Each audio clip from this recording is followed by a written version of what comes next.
하지만 그날 겪은 아픔은 내가 한층 성숙해지는 계기가 되었다. 절대 순탄한 성장은 없다는 것. 결코 혼자만의 능력으로 성장할 수 없다는 진리를 깨달았다. 그때 MBC 출신 성우 김서영 누나가 나를 진심으로 위로하며 이런 말을 해주었다. 도형아, 지금은 그 일이 엄청나게 크게 느껴지지. 그런데 너의 긴 성우 인생에서 보면 아무것도 아니야. 누나 말이 맞았다. 당시엔 몇 날 며칠 아파했지만 이후 펼쳐진 내 성우 인생에서 그 일은 하나의 값진 경험이자 또 다른 기회의 시작점이었다.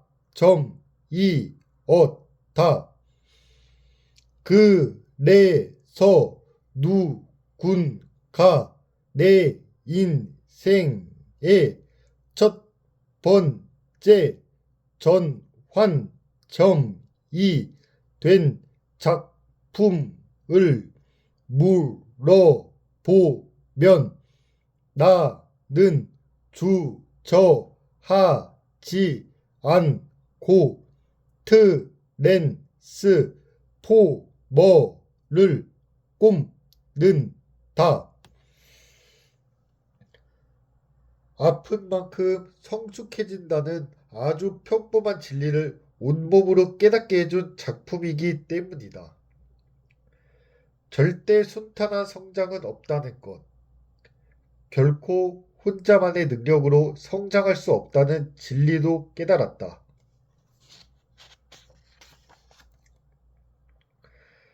나를 알린 대표작 슬럼독 밀리어네어와 페어리테일.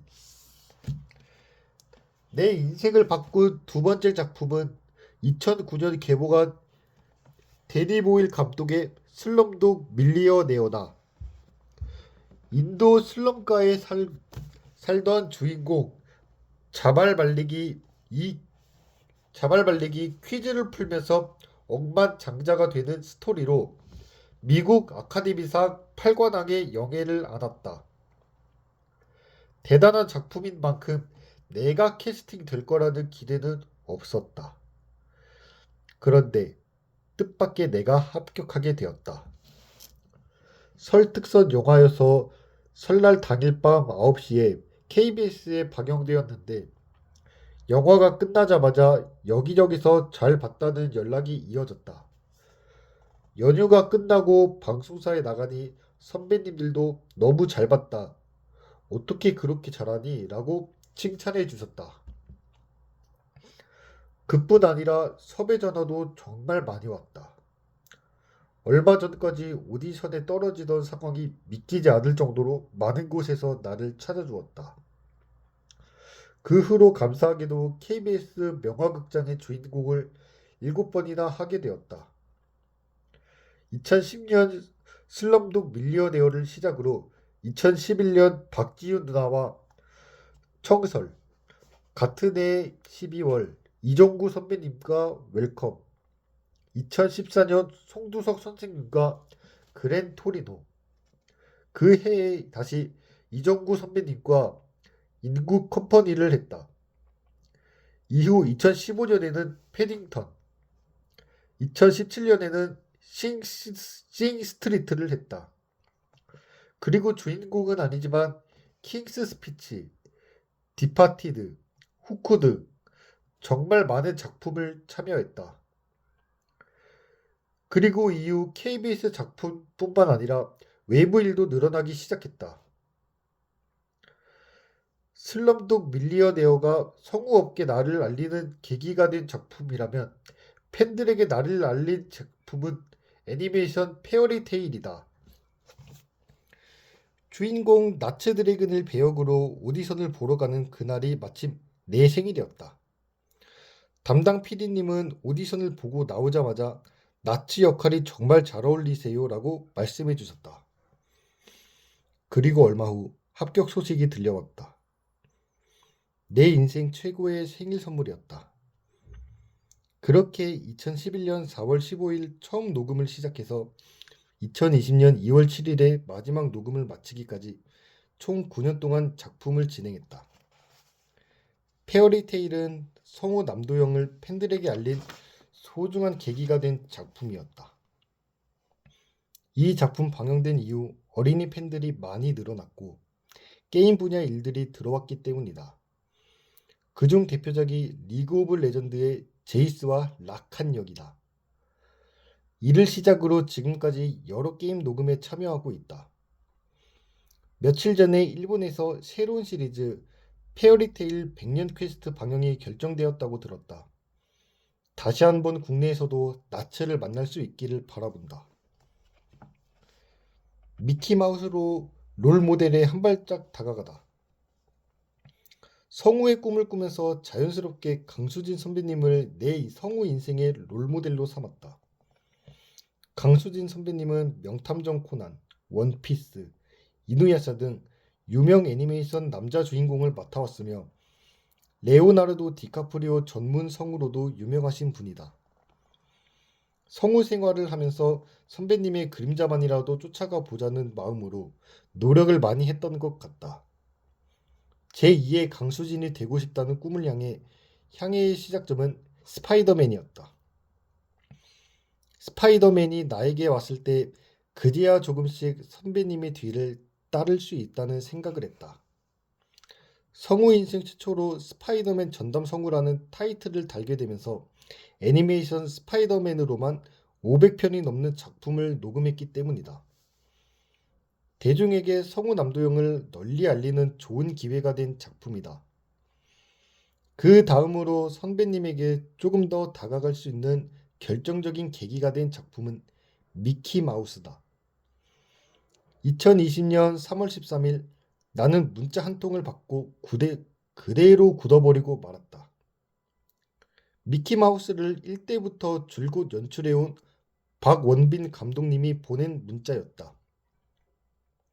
도영아, 디즈니 3대 미키마우스 오디션에 참여해주길 바란다. 배에 힘을 주고 터뜨려서 소리를 만들어야 해. 순간 심장이 덜컥 내려앉으면서 숨이 턱 막혔다. 2대 미키마우스 성우인 강수진 선배님의 뒤를 이어 미키마우스 오디션을 보라니 내가. 박원빈 감독님은 2013년부터 스파이더맨을 함께 했으며 그 전부터 나에게 많은 작품에 배역을 주셨다. 그 무렵 내게 미키마우스 더빙 자료를 주며 이런 말씀도 해주셨다.